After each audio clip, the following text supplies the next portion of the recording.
यहाँ दी गई जानकारी ज्योतिष पर आधारित है तथा केवल सूचना के लिए दी जा रही है। TV9 डिजिटल इसकी पुष्टि नहीं करता है। यहाँ बताए गए किसी भी उपाय को करने से पहले संबंधित विषय के एक्सपर्ट से निजी तौर पर सलाह अवश्य लें।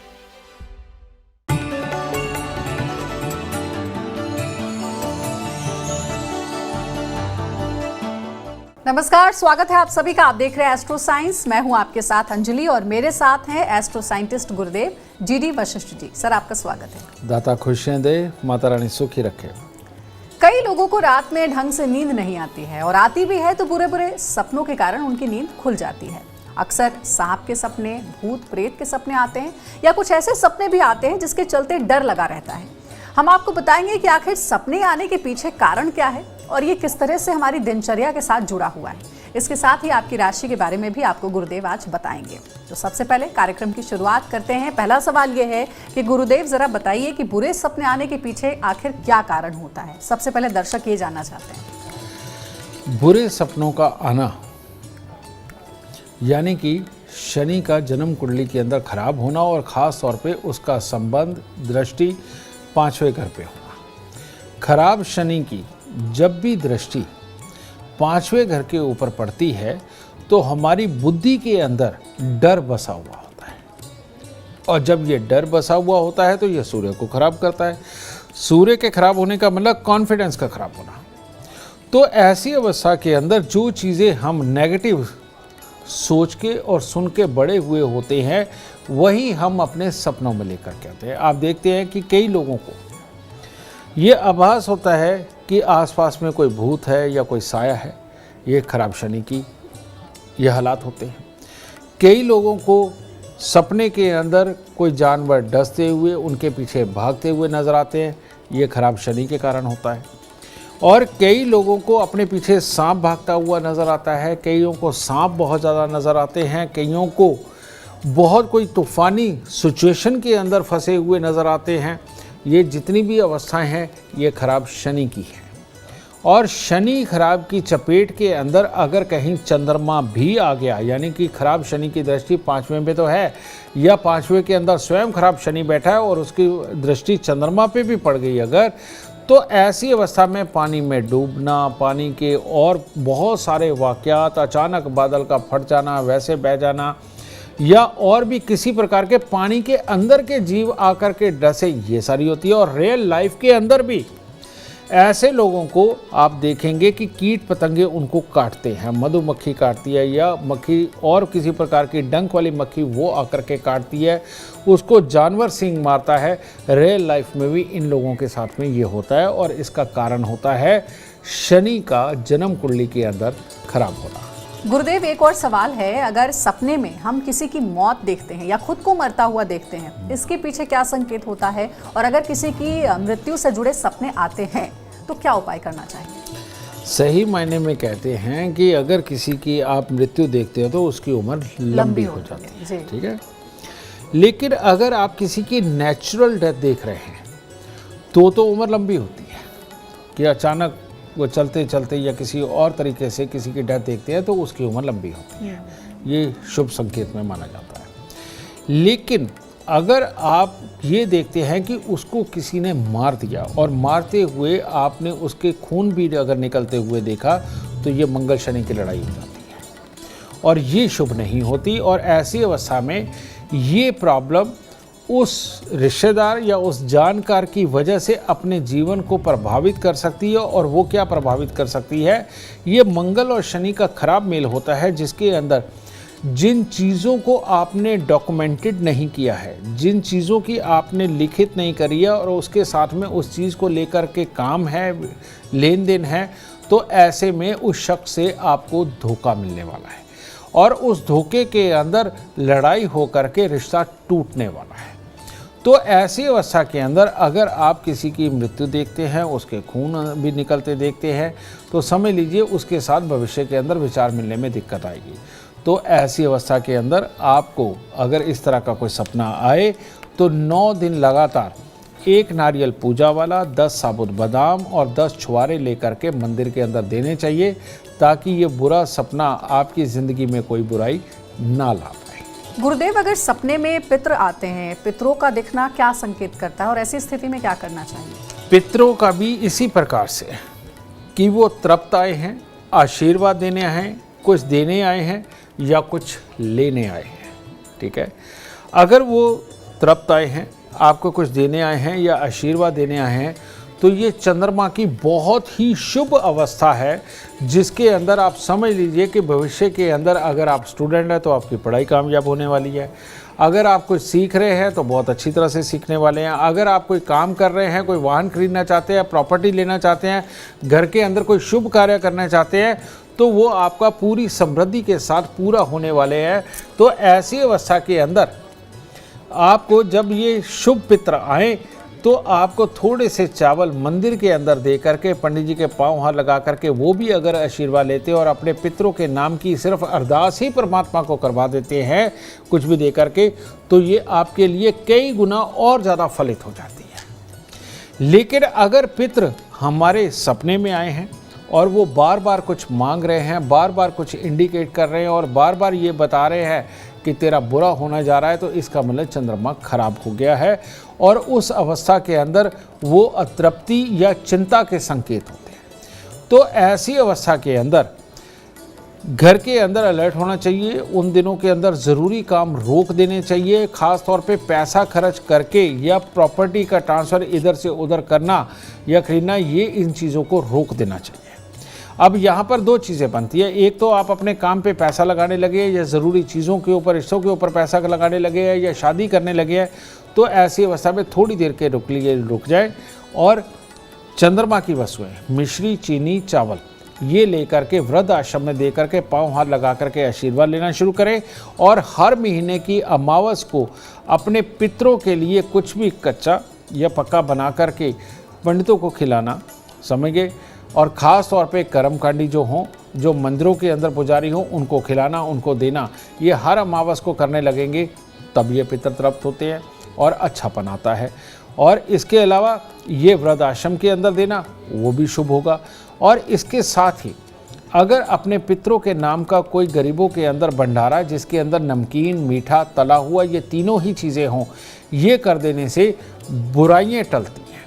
और ये संकेत को समझ करके आप अगर ज़रूरी चीज़ों को अभी रोक करके, और जब दोबारा पितर आकर के आपको आशीर्वाद देने स्वरूप आप आएंगे, समझ लीजिए अच्छा समय आया, वहाँ से अपने शुभ कामों की शुरुआत करते हैं, तो आपके लिए अति उत्तम रहेगा। गुरुदेव, अगर हम सपने में भीड़ भाड़ देखते हैं या कोई मांगलिक कार्य देखते हैं, क्या ये शुभ होता है या अशुभ होता है?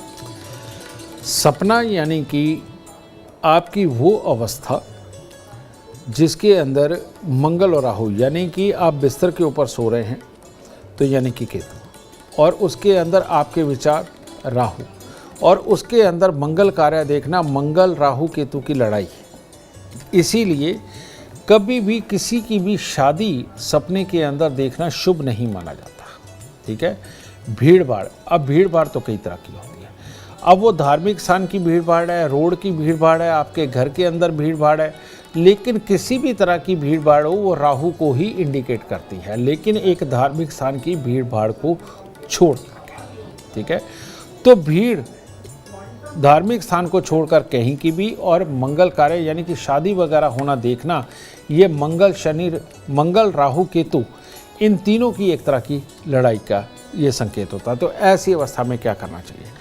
ऐसी अवस्था के अंदर सबसे उत्तम है कि आप थोड़ा सा दूध और अनार, 1, 2, 3, 4 अपनी समर्था के अनुसार, मेरी तरफ से 10 किलो, तो अनार और दूध ये आप मंदिर में लगातार कम से कम 9 दिन चढ़ाएं, तो इस सपने का बुरापन वो खत्म होगा।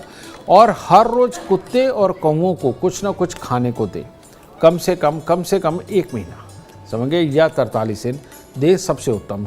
1 महीना मैं इसलिए कह रहा हूँ क्योंकि उसमें 27 नक्षत्र घूम जाते हैं, और 43 दिन लाल किताब के अनुसार राशि, ग्रह, ये सब कुछ मिला के 4 दिन फालतू मनाए जाते हैं। तो ऐसी अवस्था के अंदर बेटा 43 दिन ये करना इस बुराई से निजात दिलाएगा, वरना ये इंडिकेशन हो सकती है कि आपका मंगल खराब होने जा रहा है, ज़िंदगी के अंदर टेंशनें बढ़ने जा रही हैं, और कोई ना कोई बीमारी का संकेत भी ये घातक हो सकता है। तो इसीलिए इससे बचने के लिए ये उपाय करना बहुत ज़रूरी होता है। और अब आगे बढ़ते हैं और बात अपने स्पेशल एलिमेंट की करेंगे, क्योंकि लगातार हम सपनों की बात कर रहे हैं गुरुदेव। तो ज़रा ये भी बताइए कि घर में वास्तु के अनुसार बेड की जो दिशा है या सोने की दिशा है वो क्या होनी चाहिए? सोने की दिशाएं दो ही प्रेफरेबल है, और वो कौन सी है? पश्चिम दिशा की तरफ सर करना और पूरब दिशा की तरफ हम हमारे सोते हुए नक्श में आना। उसके लिए कहा जाता है कि पूरब दिशा की तरफ से आने वाली हेल्दी हवाएं वो हमारे अंदर जाते हैं, हमारी ऑक्सीजन के ज़रिए वो हमारे अंदर आते हैं, जो हमारे दिमाग को शांत रखती है और शरीर को पुष्ट रखती है।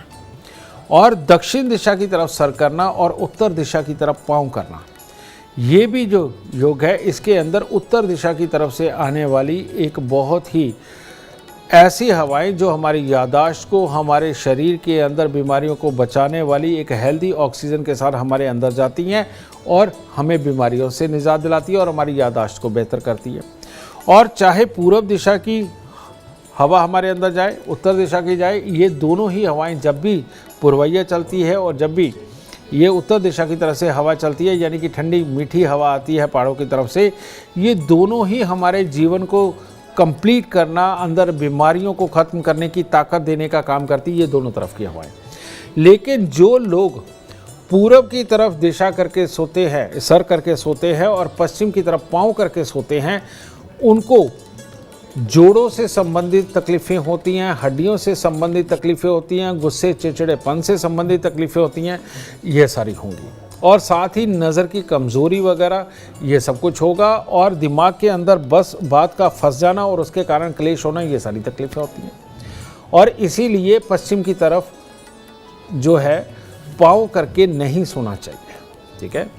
दूसरा, जो लोग दक्षिण की तरफ पाँव करके सोते हैं, उनके घर में लड़ाई झगड़े कलेश पैदा होते हैं, बच्चा पैदा करने की क्षमता कमज़ोरी होती है, पेट खराब होता है और साथ ही आँखों की कमज़ोरी होती है और जेलस भावना अपने अंदर बढ़ती है, क्योंकि पश्चिम और दक्षिण दोनों ही रोग कारक दिशाएं हैं और जब भी इधर की तरफ से हवाएं चलती हैं और ये हमारे पास डायरेक्ट आती हैं तो ये हमें रोग देती हैं।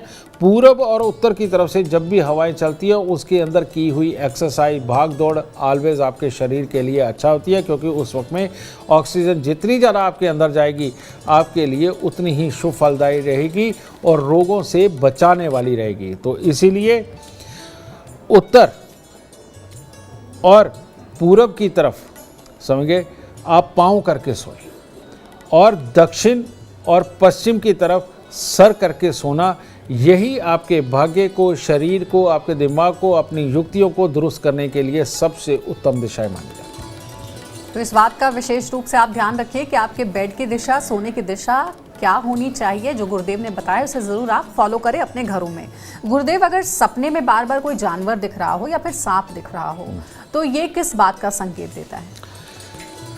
सांप के लिए भी ऐसा ही।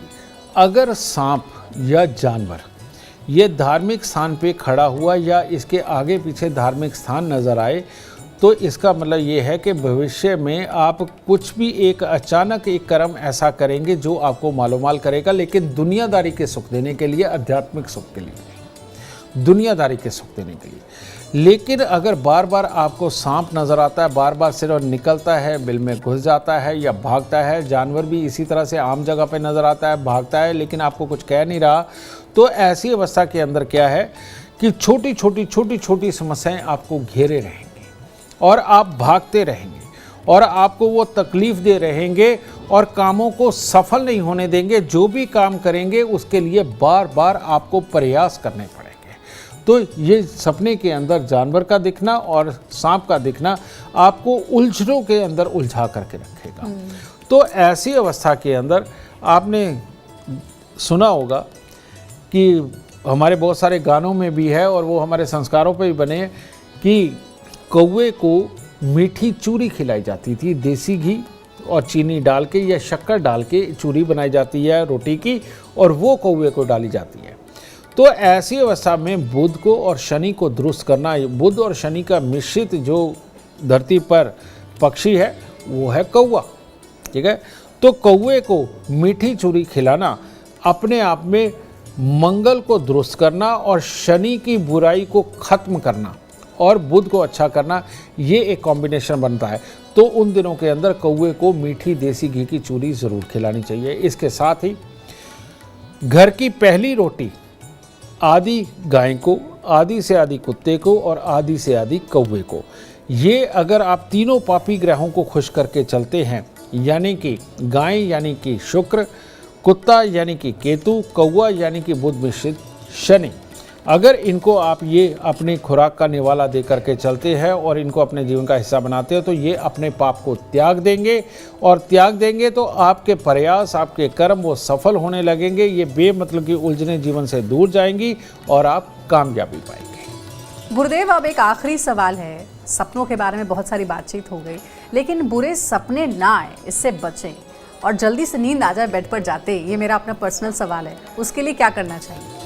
बहुत अच्छा सवाल है ये, और इस सवाल का जवाब देने के लिए इसलिए अच्छा लगेगा, कारण ये कि बहुत सारी दुनिया त्रस्त है। जिनकी भी जन्म कुंडली के अंदर राहु 12वें घर में बैठ जाए, वो शनि को खराब कर देता है। और जब शनि खराब होता है तो ऐसी अवस्था के अंदर मंगल काम आता है, और मीठी नींद का ऑलवेज कारण मंगल होता है। और जिसका भी मंगल 12वें स्थान पर हो, उस इंसान को बिस्तर पे जाते ही बहुत अच्छी नींद आती है, और बिना सोच विचार के वो बड़े आराम से सो सकता है और लंबी नींद सो सकता है। दूसरा, जिसके मन के अंदर व्यथाएं चलती हैं, जो मन के अंदर से परेशान इंसान होता है और हर वक्त सोचने की आदत का हो, उसको नींद नहीं आती, उसका चंद्रमा डिस्टर्ब होता है। ठीक है, तो ऐसी अवस्था में करना क्या चाहिए? अब ये चंद्र और मंगल ये बनते कहाँ हैं? हमारे शरीर के अंदर लगभग 70% पानी है, तो चंद्रमा तो पूरे शरीर में ही है। मंगल यानी कि ये खून, यानी कि रेड सेल्स कहाँ बनते हैं? रेड सेल्स बनते हैं हमारी थाई में, यानी कि हमारी कमर से लेके घुटनों के बीच का जितना ये मोटी जांग है, ये वाला हिस्सा है, यहाँ पर रेड सेल्स बनते हैं। ये आप किसी भी डॉक्टर से पूछ सकते हैं। ठीक है, तो जब भी आपकी थाई कमज़ोर होने लगती हैं, तो समझ लीजिए मंगल कमज़ोर हो गया, नींद की प्रॉब्लम आ गई। ये साइंटिफिक रीज़न है। और दूसरा, अगर राहु का संबंध है तो वो सोच विचार में इतना उलझा देगा कि आप प्लानिंग बनाने में रहेंगे, आपको नींद नहीं आएगी। और तीसरा, चंद्रमा अगर खराब है तो मनोमन आप बहुत ज़्यादा सोच करके उतावले होते रहेंगे, जिसकी वजह से नींद नहीं आएगी। तो ये 3 रीज़न है। तो ऐसी अवस्था के अंदर अपने बेड के तकिए के खास तौर पे जो लिहाफ है, उनको हल्के लाल रंग का करना, पिंक शेड में ले लीजिए, लाल रंग ले लीजिए, और एक मंगल की प्रॉपर पूरी वस्तु यानी कि लाल रंग का सूती कपड़ा, उसके अंदर सौंफ भरना, और एक छोटा सा मूंगा 5-7 रत्ती का लेकर के उसके अंदर डालना, और तकिया बना लेना। और तकिया बना करके जब उसे आप तकिए के अंदर रखते हैं, तो राहु की शरारतें ना होने के कारण और उस मूंगे की ताकत के कारण और सौंफ की खुशबू के कारण आपको नींद बहुत अच्छी आने लगती है। राहु आपके पास से दूर चला जाता है, बेकार की सोचें दूर चले जाती है, तो नींद बहुत अच्छी आती है। दूसरी, चंद्रमा, चंद्र और मंगल को दोनों को अच्छा रखने के लिए हर मंगलवार को अगर दूध में आप हलवा बनाते हैं, यानी कि सूजी को घी में भूनते हैं, उसके अंदर पानी की जगह दूध डालते हैं और वो बना करके मंदिर चढ़ा करके अगर आप बांटते हैं, तो इससे भी, और यह चावल मिश्री वैसे ही हर रोज़ आप मंदिर में देना शुरू कर देते हैं, चंद्रमा अच्छा होने लगता है, तो नींद आने लगती है। और तीसरा सबसे काबिल उपाय, अगर आप दिन में 2 बार सुबह और शाम, पहले 10-10 बैठक, बाद में 20-20 बैठक, और इसी तरह से करते हुए सुबह शाम 50-50 अगर आप बैठक मारनी शुरू कर देते हैं और अपनी थाइस को मजबूत करते हैं, और जब मजबूत थाई के अंदर ज़्यादा ब्लड सेल्स पैदा होते हैं, यानी कि रेड सेल्स ज़्यादा पैदा होते हैं, तो नींद अपने आप बहुत अच्छी आने लगती है। तो आपको एक्सरसाइज वाला तरीका भी बताया और एस्ट्रोलॉजिकल उपाय भी बताए। तो अगर ये आप दोनों ही करेंगे, एस्ट्रोलॉजिकल उपाय भी और ये बैठक मार के अपनी थाई को मजबूत करके रेड सेल को और पैदा करने वाली मशीनरी को ज़्यादा चालू करने वाला उपाय ये दोनों करते हैं, तो आपकी नींद को कोई भी खराब नहीं कर सकता। आप ऑलवेज सुखद और अच्छी नींद सोएंगे। चलिए, तो ये आमतौर पर ज़्यादा से ज़्यादा लोगों की समस्या, प्रॉब्लम थी, नींद नहीं आती है, बेड पर जाते ही नींद कैसे आए, तो बता दिया है गुरुदेव ने। आप चाहे तो ज्योतिष उपाय भी कर सकते हैं और साथ ही वर्कआउट करेंगे, थके हारे रहेंगे तो नींद भी खुद ब खुद अच्छी आ जाएगी। अगर आप जीवन में चाहते हैं कामयाबी, अपार धन और लाभ, गुरुदेव के बताए हुए उपाय आप जरूर फॉलो करें। उम्मीद करते हैं आपको आज का विषय पसंद आया होगा। कल आपके सामने लेकर आएंगे एक और विषय जो आपके कॉम्प्लिकेटेड लाइफ को बना देगा आसान और खुशियों से भर देगा। अगर आप हमारे गुरुदेव से मिलना चाहते हैं, उनका अपॉइंटमेंट चाहते हैं तो आप कॉल कर सकते हैं। नंबर है 9999990522।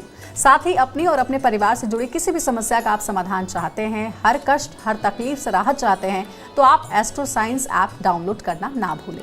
फिलहाल समय हो गया है आपसे इजाजत लेने का। आप बने रहे हमारे साथ और हमारे एस्ट्रो साइंटिस्ट गुरुदेव GD वशिष्ठ जी के साथ देखना ना भूलें एस्ट्रो साइंस रोजाना सुबह 8 बजे। नमस्कार।